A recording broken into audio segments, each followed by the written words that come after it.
Bonjour à toi, jeune auto-entrepreneur. Aujourd'hui, je vais faire un petit tutoriel pour les quelques points de vigilance à avoir lorsqu'on crée notre auto-entreprise sur le site de l'URSSAF afin de travailler chez Tous en Tandem ou dans d'autres structures. Alors, pour les besoins de la vidéo, il faut savoir que j'ai volontairement sauté la première étape, qui est celle de la création d'un compte sur le site de l'URSSAF, car elle est très intuitive, très facile, et elle vous permettra ensuite de créer votre auto-entreprise. Et c'est ce sur quoi je vais insister aujourd'hui. Alors, la création de l'auto-entreprise se décortique en 6 étapes. Commençons par la première, qui est celle du projet d'auto-entreprise à proprement parler. Il vous faudra au préalable préciser si vous exercez l'activité d'auto-entrepreneur à titre exclusif. Alors, généralement, nos tandémiens sont étudiants, donc ils doivent cocher non et préciser l'autre activité qu'ils font simultanément. Alors, les étudiants n'apparaissant pas dans la liste, on sélectionne autre et on précise juste en dessous étudiant. Voilà. Pour l'intitulé de l'activité à proprement parler, il vous faudra taper animateur indépendant intervenant dans des structures. Généralement, juste en tapant animateur, vous aurez la saisie automatique qui vous affichera les résultats dans une petite liste. Voilà. Vous préciserez ensuite la date de début d'activité et vous cocherez les réponses aux questions complémentaires en précisant comme nom commercial Tandemien. Très simple comme première étape. Passons à la deuxième en cliquant sur Suivant.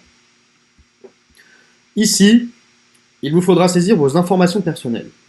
Votre nom de naissance, votre prénom, votre genre, votre numéro de téléphone fixe et mobile, votre nationalité, votre date de naissance, votre lieu de naissance, commune de naissance, ainsi que votre adresse personnelle, et de cocher si elle correspond également à votre adresse pro, ainsi qu'à votre adresse de correspondance.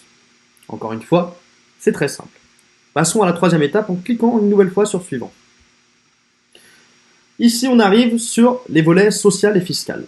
Alors, il vous faudra au préalable mentionner votre numéro de sécurité sociale, avec la clé à 2 chiffres qui se situe à la fin des 13 chiffres, préciser par la suite votre situation matrimoniale, et enfin, petit point de vigilance, la périodicité du versement de vos cotisations. Alors, généralement, on propose à nos tandémiens de choisir l'option trimestrielle, dans un souci de facilité. Donc vous cocherez trimestriel. Pour les questions complémentaires, vous cocherez non au versement libératoire de l'impôt sur le revenu, car généralement, si vous êtes étudiant, vous n'êtes pas concerné par l'imposition sur le revenu. Également, pour le statut d'entrepreneur individuel à responsabilité limitée, vous cocherez non. On clique sur Suivant, et on arrive déjà à la finalisation de votre déclaration. Ici, simplement 2 questions. Est-ce que votre demande a été effectuée par un mandataire? On coche non. Et est-ce que vous autorisez les informations enregistrées dans le répertoire Sirène à être consultables sur le site INSEE et utilisables par des tiers? On vous suggère de cocher oui, dans un souci d'accélération du processus d'inscription en tant qu'auto-entrepreneur. Tout simplement.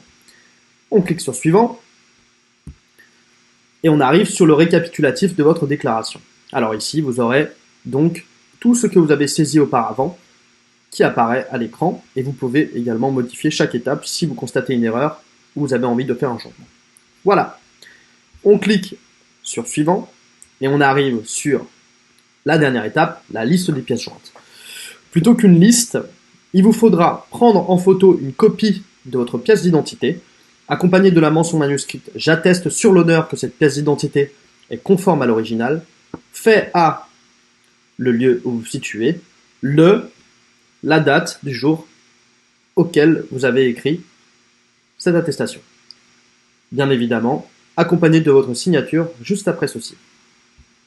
Vous joignerez ensuite cette attestation, accompagnée de votre carte d'identité, à cette interface en cliquant ici, sous le format PDF ou JPEG avec une taille maximale de 2 MO, et ensuite on cliquera sur Suivant. Alors pour les besoins de la vidéo, je ne finaliserai pas l'opération, mais vous recevrez un mail indiquant que votre démarche a bien été prise en compte, que vous êtes donc inscrit au processus d'auto-entreprise, et vous serez averti bien vite de la finalisation du processus. Voici pour les quelques points de vigilance qu'il y aurait pu avoir sur la création du projet d'auto-entreprise. Vous voyez qu'il n'y en a pas beaucoup. Dans la prochaine partie, on va faire un point sur l'ACRE, la réduction fiscale. Merci de votre attention.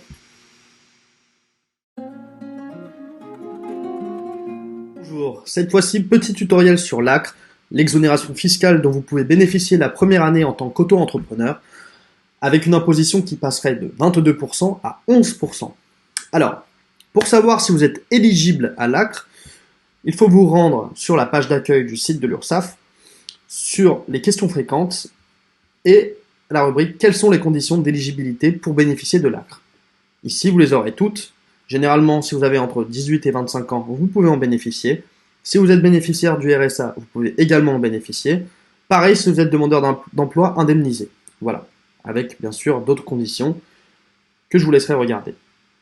Une fois que vous savez si vous êtes éligible, vous revenez sur la page d'accueil de l'URSSAF et vous cliquerez sur « Télécharger le formulaire de la demande d'ACRE » qui se trouve sur la page d'accueil. Vous arriverez ensuite ici et vous remplirez les informations demandées avant de télécharger ce fichier au format PDF. Une fois ce formulaire complété et converti au format PDF, vous vous connecterez sur le site de l'URSSAF et en cliquant sur « Nous contacter » qui se trouve en bas de page, vous arriverez sur cette page où on vous demandera à nouveau de saisir vos informations personnelles que vous ferez, ainsi que votre message. Vous laisserez en tant qu'objet « J'ai une question concernant l'aide à la création d'entreprise ». Vous n'aurez pas besoin de formuler un message par la suite. Par contre, il vous faudra ajouter une pièce jointe qui est celle du formulaire de demande d'ACRE complété au format PDF que vous joignerez à ce message justement et qui fait office de demande d'ACRE tout simplement.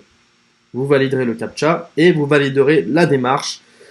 Vous recevrez par mail une confirmation de votre demande d'ACRE et dans les jours qui suivent, vous saurez si vous pourrez en bénéficier. Logiquement, si vous êtes éligible, vous en bénéficierez. Voilà pour la demande d'ACRE, très simple. J'espère que ces tutoriels vous ont aidé à y voir plus clair et je vous remercie de votre attention, en espérant vous voir bientôt chez Tous en Bretagne.